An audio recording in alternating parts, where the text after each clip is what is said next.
You walk into a psychology lab thinking you're a part of a simple facial expression test. He hands you a live rat and a knife and tells you to kill it.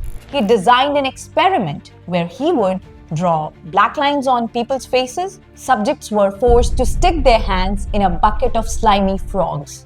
And some claimed they were pressurized into actions they never would have done otherwise. People can be manipulated into doing horrifying things just because.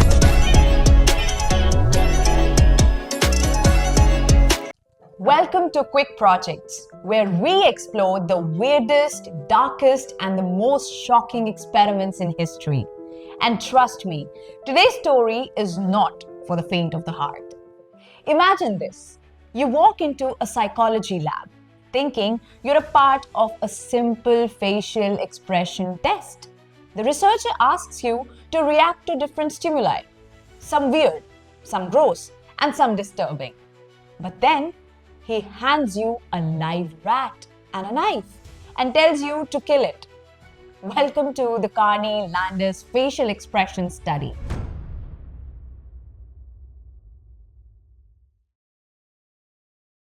Let's go back to 1924, a time when ethics in psychology didn't really exist. Carney Landis, a graduate student at the University of Minnesota, was obsessed with one question. Do all humans express emotions the same way?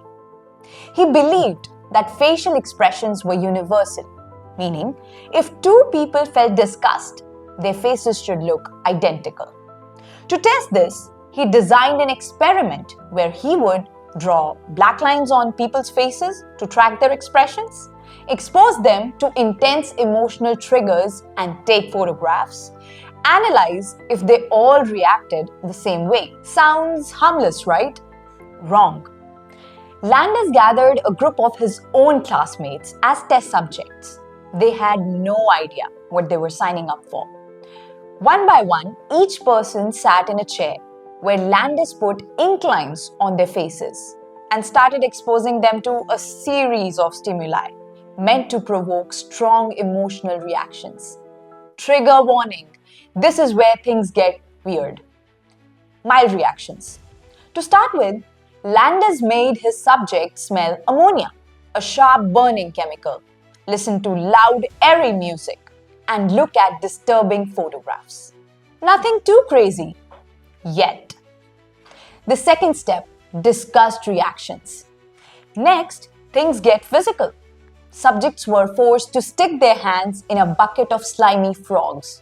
They were given raw intestines to touch. Some had to watch violent footage to provoke horror. At this time, some students started feeling visibly uncomfortable. But Landis wasn't done yet. Here comes the step 3, the live rat. The final moment when everything went wrong. Landis handed each subject a live rat along with a knife and told them to kill it. Some subjects refused, others hesitated, but Landis pressured them to comply, telling them it was for science.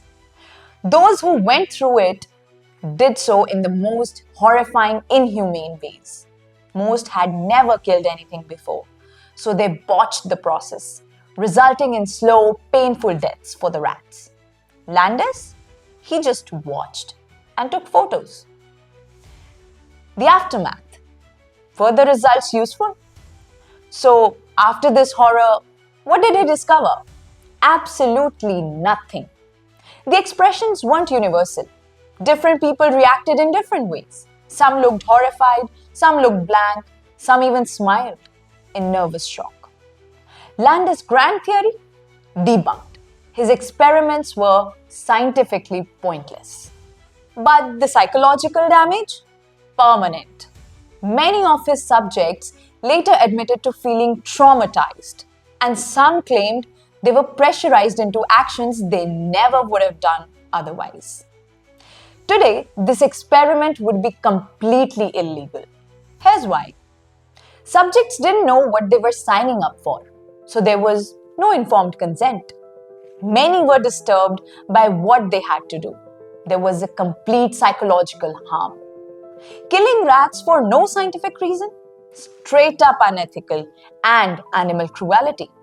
The experiment provided zero useful data, so it was no scientific breakthrough.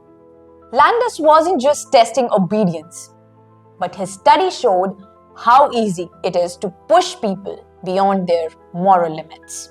In the modern era, psychology experiments must pass strict ethical guidelines under the APA, American Psychological Association.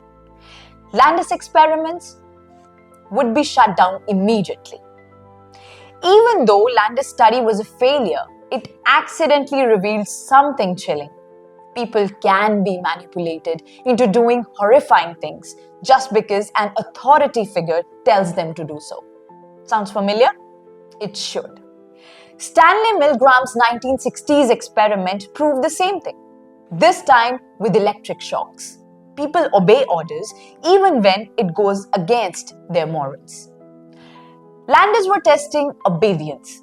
Carney Landis never became famous for his experiments. His work faded into obscurity, mostly remembered as one of the psychology's biggest ethical disasters. But the big question remains. Would you have gone through with it? Would you have smelled ammonia, touched slimy frogs, beheaded a live rat? Or would you have walked away? Moral of the story? Just because something is labeled science doesn't mean it's right. And that, my friends, is the Carney Landis facial expression study for you. A dark, disturbing piece of psychological history. That's it for today's quick projects. If you love weird psychology, facts, and stories, hit follow, share, and tell us your thoughts in the comment section. Until next time, stay curious and keep questioning.